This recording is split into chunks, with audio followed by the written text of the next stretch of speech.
अब हम अपने पहले यंग लीडर पूर्वा को से वर्धा महाराष्ट्र से कि वे अपनी प्लास्टिक फ्री गांव इस विषय पर अपने द्वारा किए गए कार्य का प्रस्तुतिकरण करेंगे। कृपया अपने कार्य की यशोगाथा को प्रस्तुत करें। नमस्ते। मैं हूँ पूर्वा राजेश कोलसे और वर्धा जिले से हूँ। मैं कक्षा 8वीं की छात्रा हूँ। मेरे स्कूल का नाम सुशील हेमंत सिंह का विद्यालय है।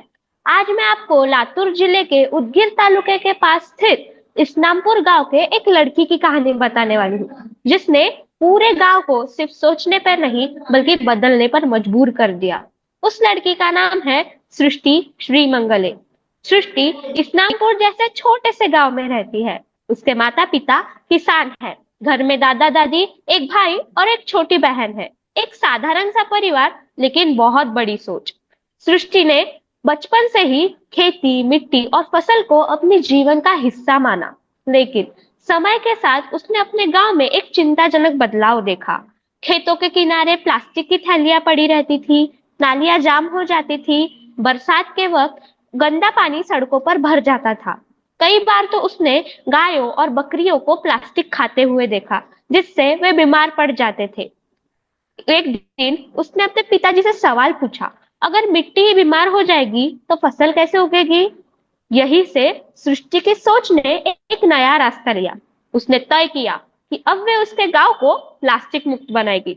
सबसे पहले उसने खुद प्लास्टिक इस्तेमाल करना बंद कर दिया। फिर अपने दोस्तों, शिक्षकों और गांव वालों से बात की।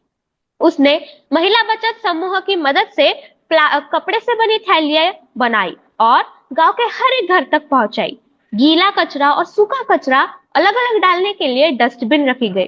जत्रा में एक बड़ा सा बोर्ड लगाया, हमारा गांव प्लास्टिक मुक्त है। धीरे धीरे बदलाव दिखना शुरू हो गया। नालियां साफ रहने लगी, खेत सुरक्षित हुए और पशुओं का बीमार पड़ना कम होने लगा। लेकिन सृष्टि यहीं तक नहीं रुकी। उसने आगे बढ़कर अपने गांव की और एक बड़ी समस्या महसूस की, प्लास्टिक कचरा, तंबाकू का बढ़ता उपयोग। लोग तंबाकू, बीड़ी, गुटखा और इसे सामान्य समझते थे, लेकिन उसके नुकसानों से अनजान थे। सृष्टि ने लोगों से बात करना शुरू किया। उसने लोगों को समझाया कि कैसे तंबाकू कैंसर, हृदय रोग और सांसों की बीमारियों को जन्म देती है। धीरे धीरे बदलाव दिखना शुरू हो गया। कुछ लोग तंबाकू छोड़ने का प्रयास शुरू कर दिया। गांव में यह बात फैलने लगी कि तंबाकू नहीं, जीवन चाहिए। इसके बाद सृष्टि ने स्वास्थ्य और स्वच्छता पे ध्यान दिया। उसने साफ सफाई, संतुलित आहार और स्वच्छ आदतों के बारे में लोगों को बताया। उसने हरी सब्जियां, दालें, मौसमी फल, स्वच्छ पानी और स्वच्छ वातावरण, इसका महत्व गांव वालों तक पहुंचाया। आज इस्लामपुर गर्व से कहता है, इस सफर की शुरुआत सृष्टि की सोच से हुई थी और इस सफर में सृष्टि अकेली नहीं थी, बल्कि उसके साथ उसके दोस्त, शिक्षक और गांव वाले भी थे। यह सिर्फ सृष्टि के लिए काम नहीं था, बल्कि अपना गांव, अपनी मिट्टी और भविष्य बचाने की एक कोशिश थी।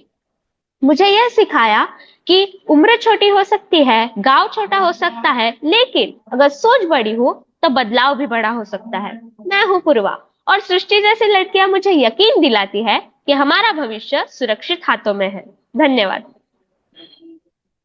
धन्यवाद पूर्वा कोसले। आपने प्लास्टिक फ्री विलेज की कहानी अत्यंत प्रभावशाली ढंग से प्रस्तुत की। अपने गांव को प्लास्टिक मुक्त बनाने के लिए आपने जो समर्पित प्रयास किए हैं, वे सचमुच सराहनीय हैं। हमें पूर्ण विश्वास है कि ऐसे ही प्रयासों के माध्यम से हम शीघ्र ही अपने भारत देश को भी प्लास्टिक मुक्त बनाने की दिशा में आगे बढ़ेंगे। अब हम अपने दूसरे अंग